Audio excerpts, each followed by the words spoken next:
சிறுகடிக்க ஆசை சீரியல்ல இனிய எபிசோட்ல என்ன நடந்திருக்கு அப்படிங்கிறத பார்க்கலாம். இப்ப ஸ்ருதி அவங்க அம்மா கிட்ட போயிட்டு, "நீ எதுக்காக வந்து பார்த்தீங்கன்னா, ரவி வேலை செய்ற ரெஸ்டாரண்ட்டுக்கு அடியாட்கள அனுப்புன?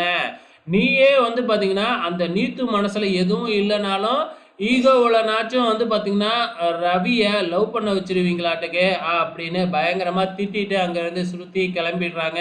ஸ்ருதியோட அப்பாவும், "ஆமா, அவ சொல்றதும் கரெக்ட்டு தான். நீ இப்படி பண்ணுனீன்னா, அந்த நீத்துவுக்கு கோவம் அதிகமா வந்து வந்து பார்த்தீங்கன்னா, நம்மளே தூண்டி விடுற மாதிரி ஆயிடும். நீ பேசாம மூடிக்கிட்டு இரு" அப்படிங்கிற மாதிரி வாயில அடிச்சாப்புல சொல்லிடுறாப்புல நம்ம ஸ்ருதியோட அப்பாவும். இந்த பக்கம் வீட்ட காமிக்கிறாங்க. நம்ம மனோஜ் எல்லாரையும் கூப்பிட்டு வச்சு, "நான் ஸ்கூலுக்கு என்னைய ஒருத்தவங்க கூப்பிட்டுருக்காங்க" அப்படின்னு சொல்றாப்புல. "நான் ஸ்கூலுக்கு போகப் போறேன்" அப்படின்னு. உடனே முத்து இருந்துக்கிட்டு, "ஏய் ஏன்டா படிச்சது போதாதா? மறுபடியும் ஃபர்ஸ்ட்லேருந்து படிக்க போறியா?" அப்படிங்கிற மாதிரி கிண்டல் பண்ண, அதுக்கப்புறம் நம்ம மனோஜ், "இல்ல இல்ல, என்னைய ஸ்கூல்ல 1லேருந்து 5வது வரைக்கும் இருக்கிற குழந்தைங்களுக்கு ஒரு ஸ்பீச் குடுக்க சொல்லி கூப்பிட்டுருக்காங்க" அப்படின்னு தன்னைத்தானே பெருமையா பீத்திக்கிட்டு இருக்கிறாப்புல மனோஜ். இத கேட்ட உடனே நம்ம விஜயாவுக்கு பயங்கரமான சந்தோஷம். "உன் திறமைக்கு இதெல்லாம் நடக்கணும்" அப்படிங்கிற மாதிரி சொல்லிக்கிட்டு இருக்கும்பொழுது, நம்ம முத்து பயங்கரமா கிண்டல் பண்ணிக்கிட்டு இருக்கிறாப்புல. உடனே, "உனக்கு எப்புட்றா பேசலாம் தெரியாதுல்ல? உனக்கு நீலாம் படிக்காதவன்" அப்படி இப்படின்னு மனோஜ் பதிலுக்கு சொல்ல, "ஏன் என்னால பேச முடியாதா? நான் பேசி காமிக்கிறேன்" அப்படின்னு சொல்லி நம்ம முத்து போய் ரொம்ப சூப்பராவே பேசி முடிக்கிறாப்புல. முத்து பேசுனதுக்கு அப்புறம் எல்லாருமே கை தட்டுறாங்க. ஸோ எப்படி ஸ்கூல்ல போய் ஒரு ஸ்டூடண்ட்ஸ்க்கு எப்படி ஸ்பீச் குடுக்கணுமோ, அதே மாதிரியே பேசிட்டாப்புல.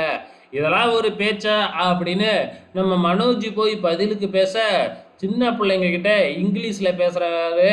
தலைவர் அவர் மாட்டுக்கு இங்கிலீஷ்ல பேசுறாருன்னு பார்த்தா, அவரையே புகழ்ந்து பேசிக்கிட்டு இருக்கிறாப்புல. இது விஜயாவுக்கு புரியாது இல்லையா? ஸோ கேட்டுட்டு கைய தட்டுறாங்க. இங்க முத்து, மீனாவுக்கும் புரியல. நம்ம ரவிக்கு மட்டும் தான் புரியுது. ரவி, ஸ்ருதிக்கு தான் புரியுது. "என்ன உங்களையே புகழ்ந்து பேசிக்கிட்டு இருக்கீங்க? இப்படிதான் போய் ஸ்டூடண்ட் கிட்ட பேசுறதா?" அப்படின்னு சொன்ன உடனே தான், "ஓ! அப்ப இவன் இது நாள் வரைக்கும் இப்படிதான் பேசிக்கிட்டு இருந்தானா இதுவரைக்கும்?" அப்படின்னு முத்துவுக்கு தெரிஞ்சு, "ஆமா, இவன் இவன பத்தி தானே புகழ்ந்து பேசுவான். அது மட்டும் இல்ல, அந்த இருக்கிற புள்ளைங்களுக்கே புரியாதாட்டுக்கு இவன் பேசுறது" அப்படின்னு கிண்டல் பண்ணிக்கிட்டு இருக்கிறாங்க. இவன் பேசுறத பார்த்துட்டு கீழ வேறயா பயங்கரமா ஒரு நாய் குலைச்சுக்கிட்டே இருக்கு. ஸோ எல்லாருமே அத பார்த்துட்டு, "பார்றா நீ பேசுறதுக்கு நாயே குலைக்குது" அப்படின்னு கிண்டல் பண்ண, உடனே நம்ம மனோஜ் ஓடி போய் அந்த நாய கல்லாலேயே அடிச்சிடுறாப்புல. அதுக்கப்புறம் மேல வர்றதுக்குள்ள, "இவன் பேசுறதெல்லாம் யாரு கேட்பா?" அப்படின்னு கலைஞ்சு போய்க்கிட்டு இருக்கும் பொழுது, அந்த நாயோட ஓனர் அங்க வந்துடுறாரு. "யாருப்பா உன் அண்ணன் ஏன்பா என் நாய கல்லால அடிச்சாப்புல? கல்லால அடிச்சு கால்ல ரத்தம் வருது. ஒழுங்கா காசு குடுங்க. நான் ஆஸ்பத்திரிக்கு அழைச்சுக்கிட்டு போகணும்" அப்படின்னு ரூ. 500 வாங்கிக்கிட்டு போயிடுறாங்க. அதுக்கப்புறம் ஸ்ருதி வந்து முத்துக்கிட்ட போயிட்டு, "நீங்க சூப்பரா பேசுனீங்க" அப்படின்னு சொல்லிக்கிட்டு இருக்காங்க. நம்ம மீனா, "நான் ஒரு ஸ்கூலுக்கு போகணும்" அப்படின்னு சொல்ல, "என்ன நீனும் ஸ்பீச் குடுக்க போறியா?" அப்படின்னு முத்து கேட்க, "இல்ல, ஒரு ஸ்கூல்ல ஒரு ஃபங்ஷன் நடக்குதாம். அதுக்கு டெக்கரேஷன் பண்றதுக்காக கூப்ட்டுருக்காங்க. இப்பதான் பேசவே போறேன்" அப்படின்னு சொல்றாங்க. கடைசியா என்ன நடக்கும்? மனோஜ் பேசுறதும், நம்ம மீனா போய் டெக்கரேஷன் பண்றதும் எல்லாமே நம்ம கிறிஸ் படிக்கிற ஸ்கூலா இருக்க போகுது. ஸோ இதுதான் அப்கமிங்ல நடக்க போகுதுன்னு நினைக்கிறேன். வெயிட் பண்ணி பார்க்கலாம்.